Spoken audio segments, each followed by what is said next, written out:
Hello, everyone. Welcome to my YouTube channel, TechVerse. Today we would be discussing the top 25 and common DBMS questions asked during the interviews. We would understand how to answer them and what points to include to make your answer highly precise and effective. If you haven't yet subscribed to my channel, then please do, because I daily post off-campus job update videos, technology-related videos, and placement tip suggestion videos. Do consider subscribing to my channel, because that motivates me to bring a variety of amazing and useful content videos to all of you. So let's start with today's discussion. What is meant by a database? A database is an organized, consistent, and logical collection of data that can easily be updated, accessed, and managed. Database mostly contains sets of tables or objects. Anything created using create command is a database object, which consist of records and fields. A tuple or a row represents a single entry in a table. An attribute or a column represents the basic units of data storage, which contain information about a particular aspect of the table. DBMS extracts data from a database in the form of queries given by the user. What is meant by DBMS and what is its utility? Explain Rdbms with examples. As the name suggests, DBMS or Database Management System is a set of applications or programs that enable users to create and maintain a database. DBMS provides a tool or an interface for performing various operations such as inserting, deleting, updating, etc. into a database. It is software that enables the storage of data more compactly and securely as compared to a file-based system. A DBMS system helps a user to overcome problems like data inconsistency, data redundancy, etc. in a database and makes it more convenient and organized to use it. Examples of popular DBMS systems are file systems, XML, Windows Registry, etc. What are the advantages of DBMS over traditional file-based systems? Database management systems were developed to handle the following difficulties of typical fee processing systems supported by conventional operating systems. 1. Data redundancy and inconsistency. 2. Difficulty in accessing data.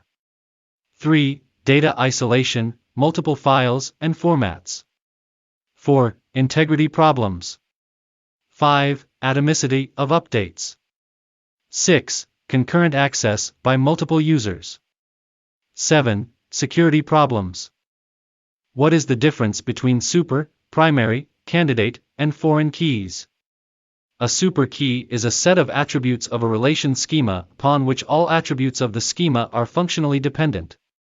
No two rows can have the same value of super key attributes. A candidate key is a minimal super key, that is, no proper subset of candidate key attributes can be a super key. A primary key is one of the candidate keys. One of the candidate keys is selected as most important and becomes the primary key. There cannot be more than one primary key in a table.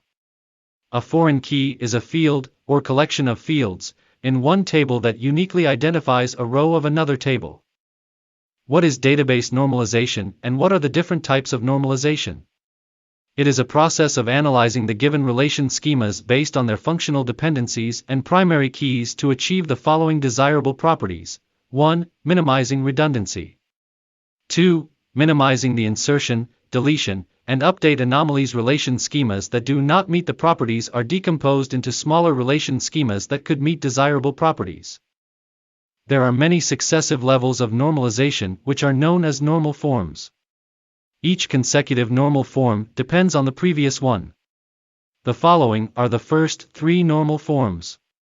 Apart from these, you have higher normal forms such as BCNF. First normal form, 1NF, no repeating groups within rows. Second normal form, 2NF, every non-key, supporting, column value is dependent on the whole primary key. Third normal form, 3NF, no transitive dependency for non-prime attributes. Mention the different types of DBMS. A software application that interacts with databases, applications, and users to capture and analyze the required data. The data stored in the database can be retrieved, deleted, and modified based on the client's requirement. The different types of DBMS are: 1. Relational DBMS. This type of DBMS uses a structure which allows the users to access data in relation to another piece of data in a database. In this type of DBMS, data is stored in the form of tables. 2. Hierarchical Dbms. As the name suggests, this type of DBMS has a structure similar to that of a tree, wherein the nodes represent records and the branches of the tree represent fields. 3. Network Dbms. This type of DBMS supports many-to-many relations wherein multiple member records can be linked. 4. Object-oriented DBMS uses small individual software called to object to store pieces of data and the instructions for the actions to be done with the data. What are the advantages of DBMS? The advantages of DBMS are as follows. 1. Sharing of data. Multiple users can use data from the same database simultaneously. 2. Integrity constraints. These constraints allow the data to be stored in a database in a refined manner. 3. Redundancy control. Supports a mechanism to control the redundancy of data by integrating all the data into a single database. 4. Data independence. Allows to change the structure of the data without affecting the structure of any of the running application programs. 5. Provide backup and recovery facility. Provides a feature of backup and recovery to automatically create the data backup and restore the data as and when required. How many types of database languages are? There are 4 types of database languages. 1. Data definition language, DDL, example, create, alter, drop, truncate, rename, etc. All these commands are used for updating the data, that's why they are known as data definition language. 2. Data manipulation language, DML, example, select, update, insert, delete, etc. These commands are used for the manipulation of already updated data, that's why they are the part of data manipulation language. 3. Data control language, DCL, example, grant and revoke. These commands are used for giving and removing the user access on the database. So, they are the part of data control language. 4. Transaction control language, TCL, example, commit, rollback, and save point. These are the commands used for managing transactions in the database. TCL is used for managing the changes made by DML. Database language implies the queries that are used for the update, modify and manipulate the data. What do you understand by query optimization? Query optimization is the phase that identifies a plan for evaluation query that has the least estimated cost. This phase comes into the picture and there are a lot of algorithms and methods to execute the same task. The advantages of query optimization are as follows. 1. The output is provided faster. 2. A larger number of queries can be executed in less time. 3. Reduces time and space complexity. What are the different levels of abstraction in the DBMS? There are 3 levels of data abstraction in DBMS. They are: 1. Physical level. It is the lowest level of abstraction and describes how the data is stored. 2. Logical level. This is the next level of abstraction after the physical level. This layer determines what data is stored in the database, and what is the relationship between the data points. 3. View level. The view level is the highest level of abstraction and it describes only a part of the entire database. What is meant by an entity relationship model? Explain the terms entity, entity type, and entity set in DBMS. An entity relationship model is a diagrammatic approach to a database design where real-world objects are represented as entities and relationships between them are mentioned. Entity. An entity is defined as a real-world object having attributes that represent characteristics of that particular object. For example, a student, an employee, or a teacher represents an entity. Entity type. An entity type is defined as a collection of entities that have the same attributes. One or more related tables in a database represent an entity type. Entity type or attributes can be understood as a characteristic that uniquely identifies the entity. For example, a student represents an entity that has attributes such as student_ID, student_name, etc. Entity set. An entity set can be defined as a set of all the entities present in a specific entity type in a database. For example, a set of all the students, employees, teachers, etc. represent an entity set. What are relationships, and mention different types of relationships in the DBMS. A relationship in DBMS is the scenario where two entities are related to each other.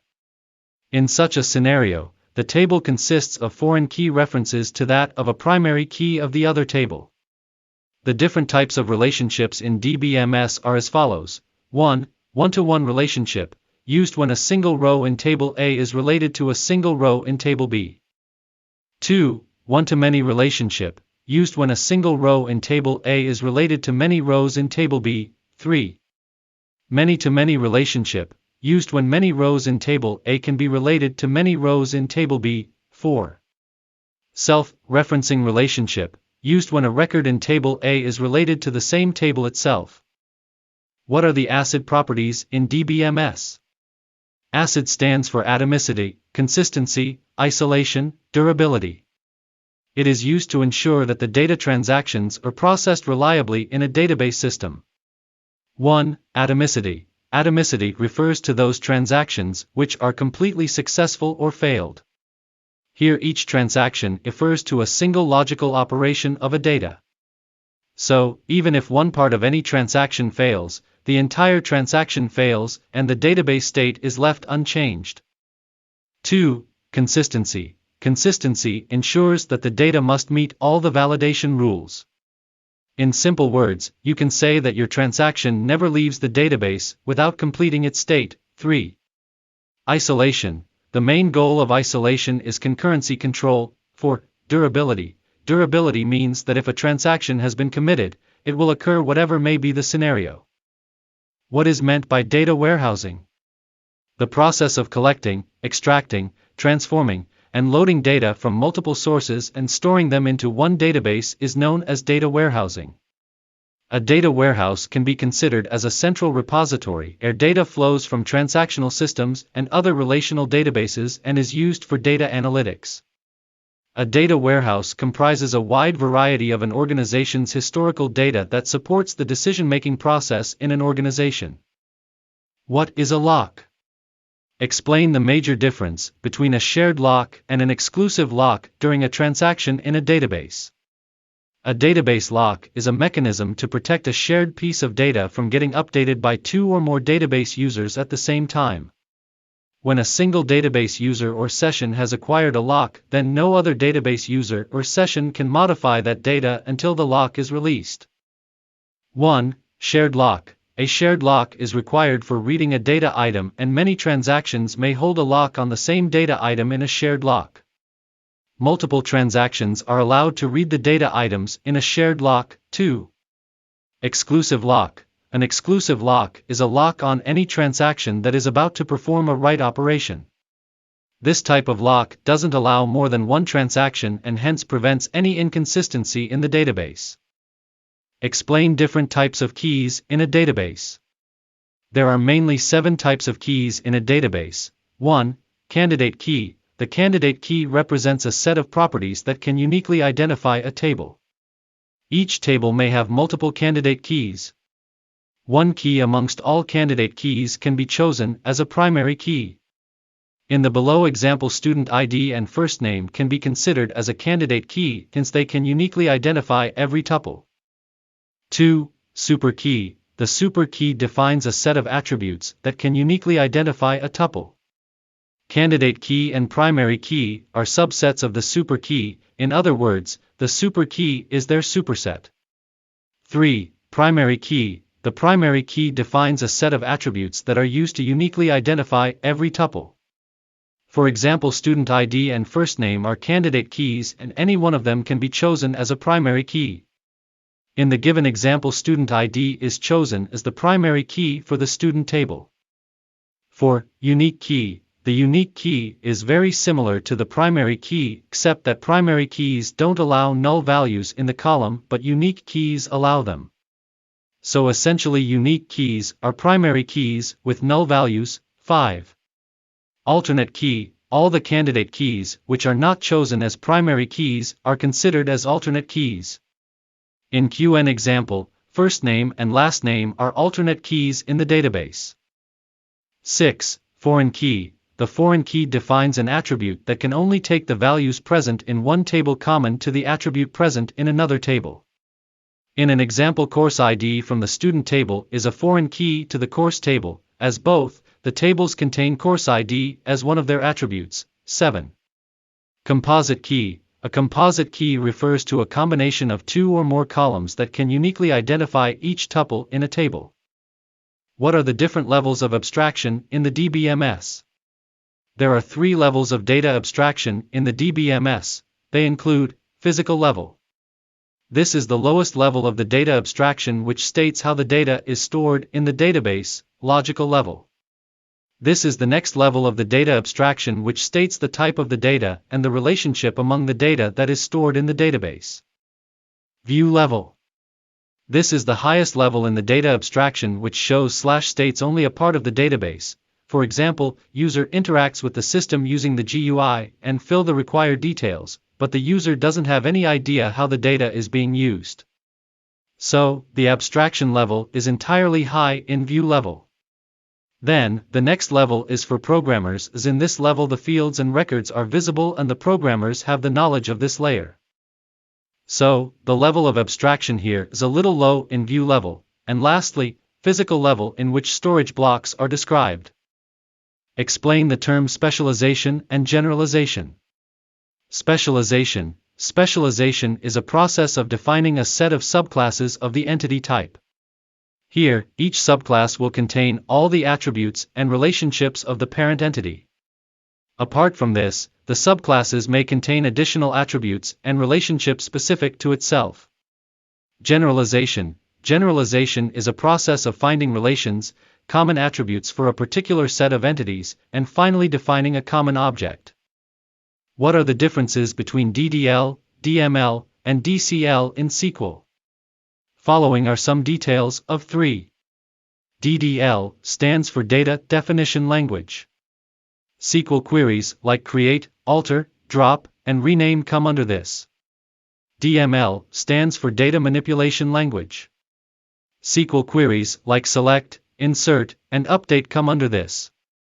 Dcl stands for Data Control Language. SQL queries like grant and revoke come under this. What is the difference between primary key and unique constraints? The primary key cannot have a null value, the unique constraints can have null values. There is only one primary key in a table, but there can be multiple unique constraints. What are indexes? A database index is a data structure that improves the speed of data retrieval operations on a database table at the cost of additional writes and the use of more storage space to maintain the extra copy of data. Data can be stored only in one order on a disk. To support faster access according to different values, faster search like binary search for different values is desired. For this purpose, indexes are created on tables. These indexes need extra space on the disk, but they allow faster search according to different frequently searched values. Explain what is a deadlock and mention how it can be resolved. Deadlock is a situation which occurs when two transactions wait on a resource which is locked or other transaction holds.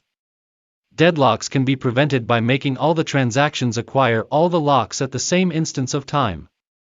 So, once deadlock occurs, the only way to cure is to abort one of the transactions and remove the partially completed work.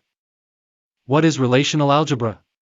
Relational algebra is a procedural query language which contains a set of operations that take one or two relations as input and produce a new relationship.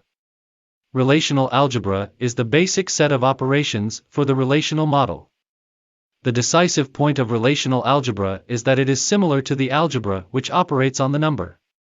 There are few fundamental operations of relational algebra: select, project, set difference, union, rename, etc. What is the difference between a delete command and a truncate command? Delete command. Delete command is used to delete rows from a table based on the condition that we provide in a where clause. Delete command delete only those rows which are specified with the where clause. Delete command can be rolled back. Delete command maintain a log, that's why it is slow. Delete use row lock while performing delete function. Truncate command is used to remove all rows, complete data, from a table. It is similar to the delete command with no where clause. The truncate command removes all the rows from the table. The truncate command cannot be rolled back. The truncate command doesn't maintain a log. That's why it is fast. Truncate use table log while performing the truncate function. That's it for today's video. Do go through these questions at least 1 to 2 times before your interview starts. Try explaining in detail and precisely to the questions what the interviewer is asking. Try giving examples along with detailed answers. Hope you have liked this video. Feel free to share your thoughts through the comments section below. Do consider subscribing to my channel for more amazing content like this. See you all again in the next video. Thank you.